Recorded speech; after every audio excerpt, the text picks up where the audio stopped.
Your girlfriend's a cheater, Blaine, my boyfriend, Blaine's mother, said to him, tossing sneaky photos of me and Mark onto the table.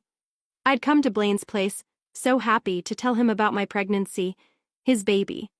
But she'd set up a nasty trick, planting doubts in his shocked head. My name is Zoe, and I'm numb witnessing this hatred of Catherine. She'd followed me for weeks, collecting her evidence. I never thought she'd go so low to wreck what I had with Blaine. She made up a cruel lie, faking an affair with my colleague Mark. It hit me out of nowhere, her trickery too wild to believe. How could a mom plot to crush her son's happiness? I knew I hadn't betrayed Blaine, but I stood there, lost for words to fight back. Blaine turned to me, and in that moment, I saw doubt creep into his eyes. "Is this true?" he asked, his voice shaky. "No, I would never." "Then explain these messages, these pictures." Catherine had more proof. She had been following me for weeks. She was accusing me of cheating on Blaine with my colleague Mark. I knew I had one chance, one moment to save everything. I took a breath and said, "I'm pregnant." "What?" Blaine was stunned. I pulled out the ultrasound. "It's yours, Blaine. We're having a baby," I said, tears streaming down my face. Catherine's face changed. For the first time, she looked uncertain. She scoffed. "Do you expect us to believe that?" Blaine was torn. "Why didn't you tell me?" he asked. "I was planning this moment. I wanted it to be special." But something had changed. The moment I revealed my pregnancy, I saw it in Blaine's eyes. "But these pictures, I know that Mark has always liked you." My heart stopped. Blaine believed his mother. "No, Blaine, please, it's not like that," I begged. "Why didn't you tell me about this before?" Blaine asked his mother. "I tried to protect you, son," Catherine said softly. "Mark is just a colleague. The baby is yours." Blaine turned away. "I can't believe this. I don't ever want to see you again." And that was it. Blaine refused to talk to me, and I was left on my own. My whole world crumbled. A few days later, I couldn't shake the feeling that something was wrong. Why had Blaine believed his mother so quickly?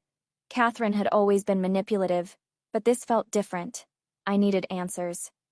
I drove to Mark's office, but I wasn't prepared for what I'd find. Mark had always been there when things were falling apart between Blaine and me. "He doesn't deserve you, Zoe," he'd always say. I knocked on Mark's door, and he greeted me with his usual charming smile. "Zoe," Mark said, his eyes flickering. What brings you here?" "I need to know something, Mark. Did you know about the pictures Catherine showed Blaine? Pictures of you and me?" Mark looked nervous for a moment. "Pictures of you and me? You mean she tried to frame us? I never thought she'd go this far." "Did you help her? Did you know she was planning to break us up? Tell me the truth, Mark." Mark sighed. "Zoe, I never wanted it to get this far. But Catherine had her reasons. I thought I was helping." I blinked. "Helping? With what?" Mark looked down. "I never wanted to hurt you, Zoe. I just wanted you to see me the way I've always seen you, as someone who loves you." "Mark, what are you talking about?" Mark looked back up at me. "I wanted to be the one you could rely on, but I saw you with Blaine, and I couldn't hold back my feelings. You've ruined everything, Mark. I thought we were friends." Mark's confession left me stumped. I trusted him, and here he was siding with Catherine. I didn't know where to look. My own family wasn't good to me either. When I told them about my situation, all I got was judgment. "Zoe, maybe it's better to just let go," my mother said. "So, you're pregnant." My father didn't question me. It was an accusation. "Yes," I said. I wasn't ashamed. I knew I wasn't guilty. "Someone like Blaine would never father your child," my mother added. My parents never approved of my relationship with Blaine. His family was rich and powerful. They thought this was the most natural end to our relationship. But this was only the beginning. I knew I had to fight this alone. My first appointment was a nightmare. The doctor noticed I was stressed. "Is everything okay? Your blood pressure is off the roof," she added. I couldn't even answer. How could I explain that the father of my child believed I was a cheater? "I'm afraid there are some complications," the doctor said. "What kind of complications?" "I need to speak to someone from your family." "Please tell me, doctor, what is it?" "We'll need to do some tests to be sure, but these tests are expensive," the doctor said worriedly. My child will survive no matter what. I told her. I wanted to scream, but I decided to fight back. Although I didn't want to, I had to go see Blaine and ask for his help. I knew I'd never be able to afford the tests on my own. I had to tell him about our child. Blaine was training to become a surgeon. I knew he'd be willing to help his own child. So I took the reports in hand and went to his workplace. Can we talk? I blocked Blaine's path in the hospital corridor. Take her away, Blaine ordered coldly. His words cut deeper than any knife. He wouldn't listen. He wouldn't even look at me. Ma'am, you need to leave. The security guard said firmly. Blaine, please, it's very important. I cried. There was a hint of concern in Blaine's eyes. Meet me at the terrace, Blaine said firmly. Thank you. Thank you, Blaine. When Blaine walked up to the terrace 5 minutes later, he looked annoyed. What do you want to talk about, Zoe? I know you don't want to see me, but I really hope that you can help me with something. Blaine, I finally mustered up some courage. I need to borrow some money from you. You want to borrow money? For what? For our child. He's our child. As far as I know, that's not my child. Blaine put one hand in his pocket and walked closer to me. He wasn't the same Blaine I used to know. He was cold and uncaring. If there's a problem, you come looking for your rich ex-boyfriend? Do you really think I believe you? He asked in anger. I'm sorry. I shouldn't have come here. Remember, Zoe, the day you cheated on me, you lost me forever. Don't expect any kindness from me, he said, his eyes dark as ever. I felt hopeless. If Blaine, the father of my child, refused to help me, then who would? I put my head down and walked away. Blaine didn't even try to stop me. Since that day, I swore I'd never reach out to Blaine again, no matter what. But life had other surprises waiting for me. 8 months later, I was blessed with a beautiful boy. I named him Max. My journey as a single mother was brutal from the start. I faced countless challenges raising Max alone. Every day was a battle. I learned that being a single mother means being stronger than you ever thought possible. Max had Blaine's deep blue eyes, a constant reminder of what we had shared and lost. After Blaine and my family abandoned me, I made it my mission to give Max the best life possible. He was my joy, my anchor, my reason to keep going. Mommy, why don't I have a daddy like other kids? Max asked one night as I tucked him into bed. The question shattered me, but I forced a smile. Because you have a mommy who loves you more than anything in the world, I said, kissing his forehead. Max nodded and snuggled closer. I held him tightly, whispering, I'll never let you down, Max. I promise. But then came another shocker. Max was very ill and needed an urgent bone marrow transplant. Once again, I needed help. Finally, he cut through my rambling. I'm hungry. Let's eat first. Little did I know, dinner with my ex would be the least complicated part of my evening. I watched Blaine order food for me, while he had no idea that his little boy, Max, was fighting for his life in the hospital. I had to snap myself out of my past. I'm sorry about earlier. I'm not usually that talkative, I said. Blaine didn't even look up. I still want to know what you wanted to say the other day. Oh, it was nothing. Mommy, will I ever get better? Max asked innocently. Yes, of course you will. Mommy won't give up. I held his hand as tight as possible. I knew that Blaine had become a successful surgeon and worked in one of the top hospitals in Phoenix. It had been 4 years since I'd seen Blaine. I had to do something I never wanted to do. I had to reach out to Blaine. I felt the same fear I felt 4 years ago. Will Blaine help me save our son? The next day, I mustered up the courage to call Blaine. Hello? Blaine's voice was as cold as ever. Blaine, it's me, Zoe. Can we meet? I know it's you. It's been 4 years. What do you want now? I had expected these questions, but I had to ignore them. It's really urgent. I wouldn't call you if it wasn't. I clarified. Fine. Come over. You know where I live. And then, he hung up.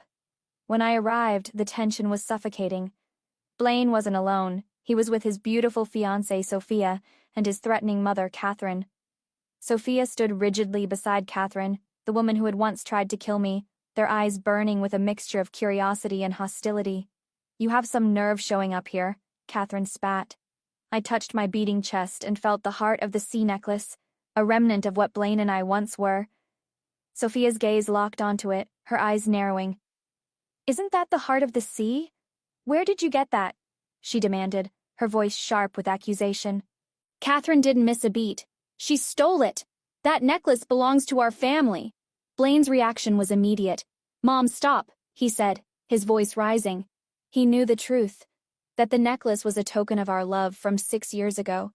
But knowing and defending were two different things. He acknowledged the truth, but did nothing to truly protect me. I'm sorry, maybe this was a bad idea. I'll leave. Zoe, wait, Blaine called out, but it was too late. The humiliation was too strong. Elle walked away with my head held down, but I wanted to have the last word, so I said, don't take my silence as weakness. When I reached work the next day, my boss dropped a file on my desk, his excitement barely contained. Blaine Dexter, his house design, non-negotiable. The universe had a cruel sense of humor. I had no choice. I had to turn up for a meeting with Blaine the next day. Our meeting was awkward and cold. Miss Zoe, what have you prepared for me? Blaine asked professionally. What followed was the most embarrassing moment of my life. I babbled about design styles and color schemes in one single breath. The whole time, Blaine just sat there, those dark eyes studying me. I don't think it was nothing, Zoe. It seemed important. He sounded genuinely concerned. I didn't know how to begin. And then, the hospital called. They needed him for an emergency surgery. You're working at St. Mary's Hospital now? I asked after seeing the phone number. Yes, I was recently transferred, he said hurriedly. Another twist of fate. Not only was Max bound to a hospital, he was at St. Mary's Hospital. My heart rose at the possibility of them meeting. Come to my place tonight, we'll talk, he said. Underneath the professionalism, something electric and dangerous pulsed between us. As I watched him leave, his broad shoulders disappearing through the door, that familiar ache returned. Later that night, I turned up at his place. This time, Blaine was alone. He could tell from my body language that I was uncomfortable. Blaine looked at me and said coldly, "What? You don't want to be alone with me, Zoe? Are you afraid I'll be inappropriate?" Then he smiled and continued, "Don't worry, I'm not the same as before. My taste in women has improved. I like honest, classy women now." I was offended, but I didn't let my face show it. Blaine's insult was indirect, but loud and clear. Good to know. I was thinking too much of you, I smiled back at him. Blaine's cold smile instantly disappeared. So you betrayed me back then because you were young and foolish? I inhaled slightly. You're right, I was young and foolish, so I trusted you to act older and wiser. Memories of our attraction flooded my mind. There had been a time when we couldn't get enough of each other, and now it seemed Blaine couldn't stand to be in the same room as me. You never really fought for me, I accused. Some things are complicated, he responded. I left, anger and hurt pushing me away. Days later, my boss asked me for an update on Blaine's house design. Reluctantly, I sent the text to Blaine, hoping for a simple exchange of house keys. His response was terse. 2:00 this afternoon, followed by a new address. When I arrived, relief washed over me seeing no sign of Blaine's car. But fate, it seemed, had other plans. His fiancée Sophia opened the door, her smile both welcoming and calculating. Blaine asked me to meet you, she said, her voice honey-sweet. He's busy at the hospital. The mansion was breathtaking, all clean lines and modern architecture. As I began taking measurements, Sophia's chattiness felt like a performance. So, how long has it been since you last saw Blaine? She asked, the question hanging in the air like a trap. I looked up, surprised. Excuse me? I've seen your picture on his computer, she explained, her smile innocent yet knowing. A group photo. The conversation twisted like a knife. Sophia's next words were calculated.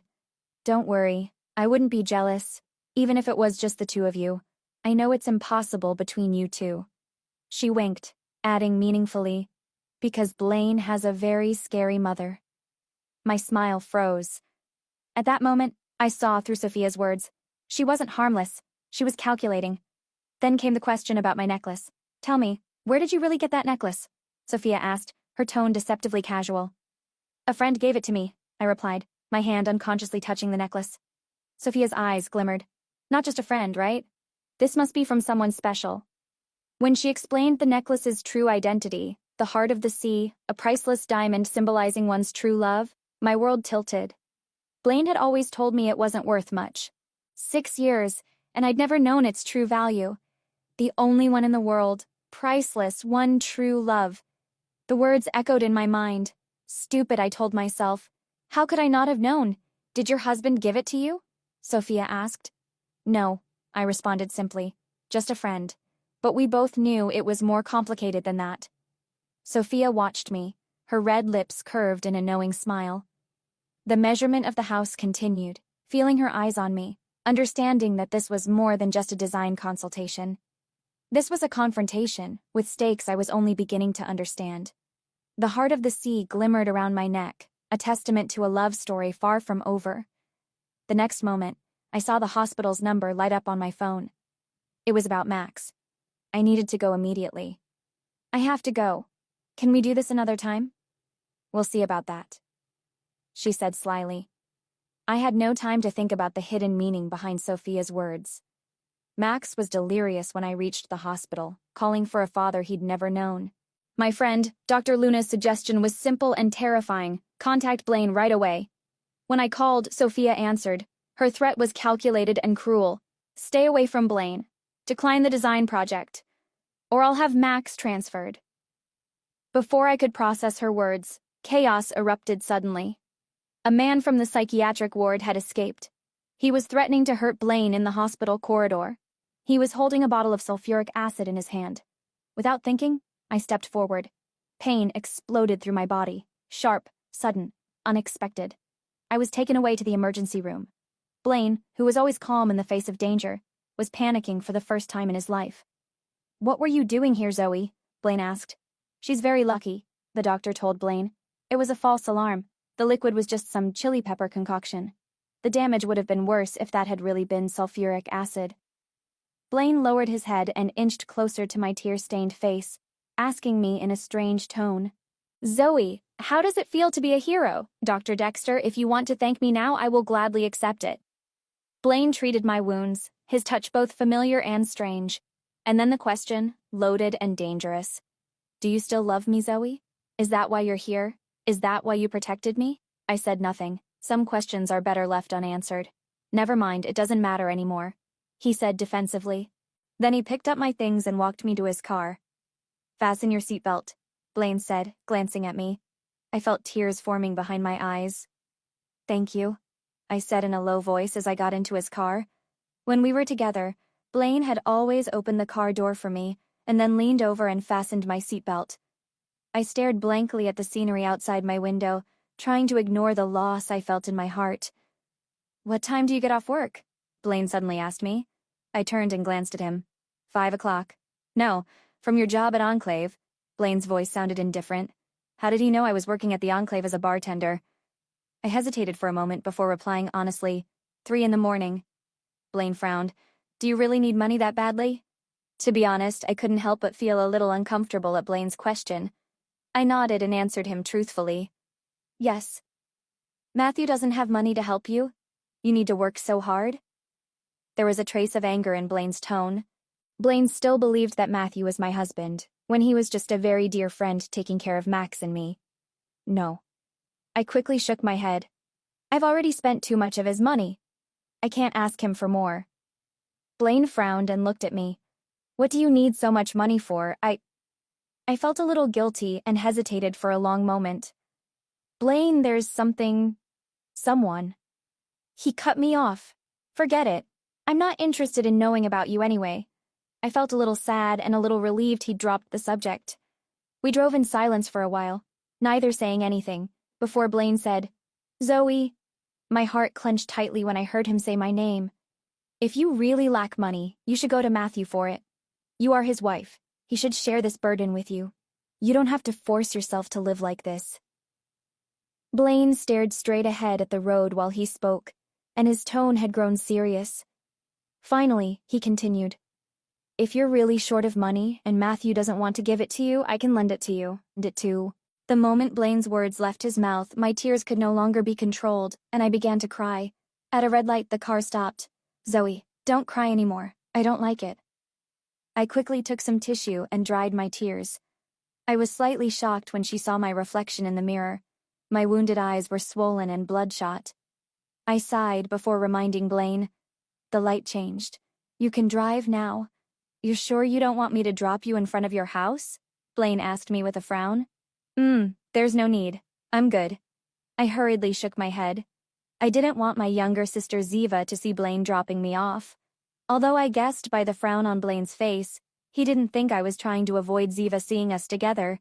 He thought that I was trying to hide it from Matthew. Blaine didn't say anything more and let me off at the curb. Don't forget to apply the ointment as well. If you feel any discomfort, come to the hospital and find me. All right. His concern made me feel slightly warm. Thank you again for the ride. I turned away and had taken a couple of steps when I suddenly turned around to look at Blaine inside his car. I paused for a moment before I said, I forgot to tell you just now. Congratulations. Blaine's chest tightened, and his expression instantly turned cold. You came back just to say these irrelevant words to me? He asked angrily. I ignored Blaine's coldness. I took a deep breath and continued. You better cherish your fate with Sophia. Meeting the one you will spend the rest of your life with is a blessing. To be able to know anyone completely, their good and bad parts, and to still fall in love with each other, to find someone that fits with you and is on the same family level as you, is a gift. Really, this isn't simple to do at all. My voice cracked, and I briefly paused to get a hold of my emotions. When I was attacked by Catherine Dexter, I thought, why couldn't I have a good family background that was comparable to Blaine's? Why did he give up on me so easily? Why did he believe his mother? Over the past 4 years, I had trained myself not to let my mind wish for things that would never come true. It was an impossible dream. Therefore, I wish you all the best. I finished. Blaine watched me leave in a daze. I had thought that Blaine wouldn't be able to read my sign language, but Blaine knew what I had signed to him. Please be happier than I am. Suddenly, Blaine shouted towards the back of the figure that was getting further away from him. Goodbye. I turned around and ran home, my figure quickly vanishing into the darkness. The rain seemed to get heavier, and no matter how much I wiped, it was useless. I couldn't even tell if the water was rain or tears. How desperately I had wanted to tell him, Blaine, do you know that I have never stopped loving you? The next afternoon, I asked Blaine to meet me on a bench in the park adjacent to the hospital. An hour after their agreed-upon meeting time, Blaine still hadn't shown up. When Blaine finally appeared, he apologized. Sorry, I forgot I had my yearly physical examination. Blaine put his hands in his pockets and sat down beside me. Physical examination? My heart skipped a beat. Did your exam include a blood test? I asked him reflexively. He was, after all, Max's father. Of course. All the tests. How is your wound? As Blaine asked this, he gently turned my face towards him. He looked at me seriously. The swelling is almost gone. That's good. I took his hand off my face. What did you need to talk about? Blaine asked me. I heard you are planning to press charges against the men who attacked me in the hospital. Blaine's eyes narrowed in sudden suspicion. Who told you that? Withdraw the charges, I replied. No. Blaine could be even more stubborn than me. Why not? I asked anxiously. Zoe, are you crazy? You are the victim of an assault. Blaine was growing angry. He once again took my face in his big hand. Am I just supposed to ignore this injury? Blaine asked, as he looked into my eyes. Ignore the fact that a man attacked you for defending me? I lowered my head, gazing at my lap. Zoe, tomorrow is Saturday. Spend the day with me, Blaine suddenly said. I was stunned. I turned my head and stared at him in shock. Blaine also turned his head to look at me, his expression serious. Spend the day with me, and I promise to not press charges. So now Blaine was blackmailing me? Zoe, after tomorrow passes, we will once again be strangers, he told me quietly. So tomorrow would be the last 24 hours we ever spent together. My heart tightened painfully in her chest at the thought. I looked at him in confusion. Are you afraid to be alone with me? He asked. I'm not afraid, I said quickly. At that moment, I felt very strange. My reaction to his words made me uncomfortable. Tomorrow then, Blaine said as he stood up. Looking down at me, he said, It's your decision, Zoe, whether you want to come to my house or not. After Blaine finished speaking, he walked away, leaving me sitting on the bench in a daze. My head was spinning. I didn't understand his motives. Since we had already agreed to be strangers, Why did Blaine still stubbornly want me to spend the day with him? What I didn't realize was that even Blaine himself couldn't answer that question. I had to make a decision. An entire day with Blaine Dexter. Could this be my opportunity to tell Blaine about Max? The next morning, I went to Blaine's house. Good morning, Zoe. I saw Blaine standing at the door with sleepy eyes. We had decided to spend a day with each other, and then never see each other again. Since you're here bright and early, you should make me breakfast, he said. Okay, I agreed immediately. During breakfast, Blaine and I sat down on opposite sides of the table. I hesitated for a moment before saying, "In the future, I will contact Sophia directly about the renovation of your new house." Okay. Blaine didn't hesitate at all. Do you have any places you want to go in the next 24 hours? Blaine suddenly looked up and asked me. My eyes widened. Before I could answer him, I heard my phone ring from inside my bag. Hold on, I told Blaine as I ran into the hall to answer my phone. It was Matthew. I quickly answered it. Matthew? What's going on? Zoe, you need to get back to the hospital right away, Matthew said. I had never heard Matthew sound this scared before. I froze at the tone of his voice. It's Max. He fainted and lost consciousness, and then his heart stopped. The doctors managed to resuscitate him and are working on him now, but Max is in extremely critical condition. Matthew's voice faltered. Max may not have much time left. Matthew's last words were like a bomb going off inside my head. My mind momentarily went blank. Suddenly, I grabbed my bag off the table and sprinted for the exit. Where are you going? Blaine asked me angrily. I have something urgent to do. I have to go now. My voice was trembling violently. My only thoughts were of my son. Zoe, what about the 24 hours you promised me? My voice suddenly rose. Blaine, stop messing around and let me go. Blaine's eyes went ice cold. Dropping his voice, he hissed, Is he really that important to you? Blaine was asking about Matthew, but when I heard him, my only thoughts were of my son. He is the most important person in my life. So, Blaine, please let me go. Seeing my pale, desperate face, Blaine suddenly released me. I immediately rushed into the elevator. And then, I was gone. Blaine walked back into the kitchen unconsciously. He was filled with jealousy and anger. I had once again chosen another man over Blaine. When I rushed into the hospital, Max was still in the process of being rescued. Looking at the somewhat glaring red warning light outside the emergency room, I completely fell apart. Matthew's heart ached as he ran up to me and pulled me into his arms. Zoe, don't be like this. But I couldn't control my emotions any longer. I laid my head on Matthew's shoulder and cried. A nurse approached us carefully. I'm so sorry, Miss Fuller, but I need a parent to sign this notice. I didn't react. Miss Fuller, please sign this. The nurse reminded me again gently. Zoe. Matthew patted my back. The nurse hesitated but then told me, This is a notice of the critical condition. The nurse's words made my emotions completely collapse, and I shouted, Matthew, tell her that we don't want to sign this thing. Why should we sign this? Max is going to be fine. Zoe, listen to me. The notice is a formality. Do you understand? This doesn't mean this is over, Matthew. I beg you, I'm begging you to save him. Matthew looked at me, who was breaking down. For a moment, he was speechless. Blaine! I suddenly came out of Matthew's arms and bolted down the hall. Blaine can save Max. He is his father. He will definitely be a match. I'll go and beg him. Matthew came back to his senses and quickly caught up with me and pulled me back. Zoe, no, don't do this. Let go of me. I have to find Blaine so he can save Max. He is his father. His bone marrow will definitely be a match. Blaine can't save Max, Matthew finally said. You lied to me. You said parents were the best matches. Blaine can save him, I shouted. Blaine wasn't a match, Matthew shouted back. What did you say? My voice was trembling so much that it hurt.